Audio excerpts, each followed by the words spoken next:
महाभारत काल में प्रयाग इलाहाबाद के तटीय प्रदेशों में सुदूर तक फैला शृंगेश्वर राज्य एकलव्य के पिता निषाद राज हिरण्यधनु का था। गंगा के तट पर अवस्थित शृंगेश्वरपुर उसकी सुदूर राजधानी थी। उस समय शृंगेश्वरपुर राज्य की शक्ति मध्य हस्तिनापुर, मधुर, चेती और चंदेरी आदि बड़ी राज्यों के महाकक्ष थी। निषाद हिरण्यधनु और उसके सेनापति गिरिवीर की वीरता विख्यात है। निषाद राज हिरण्यधनु और रानी सुलेखा के स्नेह जल से जनता सुखी और संपन्न थी। राजा राज्य का संचालन आत्मता मंत्री परिषद की सहायता से करता था। निषाद राज हिरण्यधनु को रानी सुलेखा द्वारा एक पुत्र प्राप्त हुआ था जिसका नाम अभिमन्यु रखा गया था। प्राय लोग उसे अभ्य के नाम से भी बुलाते थे। 5 वर्ष की आयु में एकलव्य की शिक्षा की व्यवस्था गुरुकुल में की गई थी। बाल्यपन से ही अस्त्र शस्त्र की विद्या में बालक की लगन और एक निष्ठा को देखते हुए गुरु ने बालक का नाम एकलव्य संबोधित किया।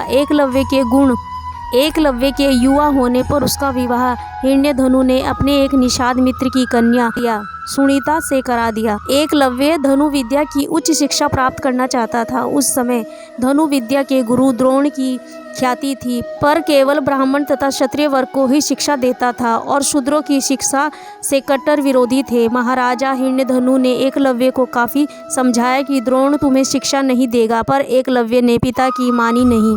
पर एकलव्य ने पिता को सम्मानाया कि उसकी शस्त्र विद्या से प्रभावित होकर आचार्य द्रोण स्वयं उसे अपना शिष्य बना लेंगे। पर एकलव्य का सोचना सही ना था। द्रोण ने दुराचार कर उसे आश्रम से भगा दिया। एकलव्य हार मानने वालों में से ना था और बिना शस्त्र शिक्षा प्राप्त किए वह अपने घर लौटने वालों में से ना था। इसलिए एकलव्य ने वन में आचार्य द्रोण की एक प्रतिमा बनाई और धनु विद्या का अभ्यास करने लगा। शीघ्र ही उसने धनु विद्या में निपुण प्राप्त कर ली। एक बार द्रोणाचार्य अपने शिष्यों के साथ और कुत्ते के साथ उसी वन में आए।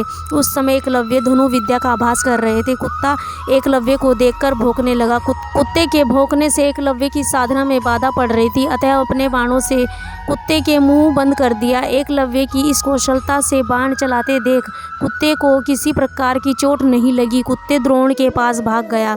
द्रोण और शिक्षक ऐसी श्रेष्ठ धनु विद्या देखकर आश्चर्य में पड़ गए। वह उस महान धनुधारी की खोज करने लगे। अचानक उन्हें एकलव्य दिखाई दिया। जिस धनु विद्या को केवल क्षत्रियों और ब्राह्मण तक सीमित रखना चाहते थे, उसे शूद्रों के हाथों में जाता देख चिंतित होने लगे। तभी उन्होंने अर्जुन को संसार का सर्वश्रेष्ठ धनुधर बनाने का वचन भी तो याद आया।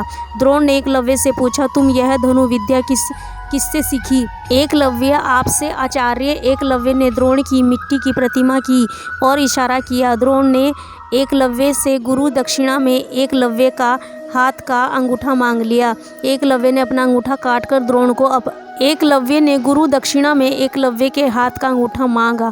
एकलव्य ने अपना अंगूठा काटकर गुरु द्रोण को समर्पित कर दिया। कुमार एकलव्य का अंगूठा बलिदान के बाद पिता हिरण्यधनु के पास चला आता है। एकलव्य अपने साधनापूर्ण कौशल से बिना अंगूठे के धनु विद्या में पुनः दक्षता प्राप्त कर लेता है। आज के युग में आयोजित होने वाली सभी तीरंदाजी प्रतियोगिता में अंगूठे का प्रयोग नहीं होता, अतः एकलव्य को आधुनिक तीरंदाजी का जनक कहा जाना उचित होगा। पिता की मृत्यु के बाद वे शृंगेश्वर राज्य का शासक बना। आत्मता परिस्ता की मरणता से वह न केवल अपने राज्य का संचालन करता है, बल्कि निषाद भीलों की एक सशक्त सेना और नौसेना गठित करता है और अपने राज्य की सीमाओं का विस्तार करता है। विष्णु पुराण और हरिवंश पुराण में उल्लेखनीय है कि निषाद वंश का राजा बनने के बाद एकलव्य ने जरासंध की सेना की तरफ से मथुरा पर आक्रमण करा। यादव सेना का लगभग सफाया ही कर दिया था। यादव वंश हाहाकार मचाने के बाद जब श्री कृष्ण ने दाहिने हाथ से सहज 4 उंगलियों से सहारे धनु बाण चलाते हुए एकलव्य को देखा तो उन्हें इस दृश्य पर विश्वास नहीं हुआ।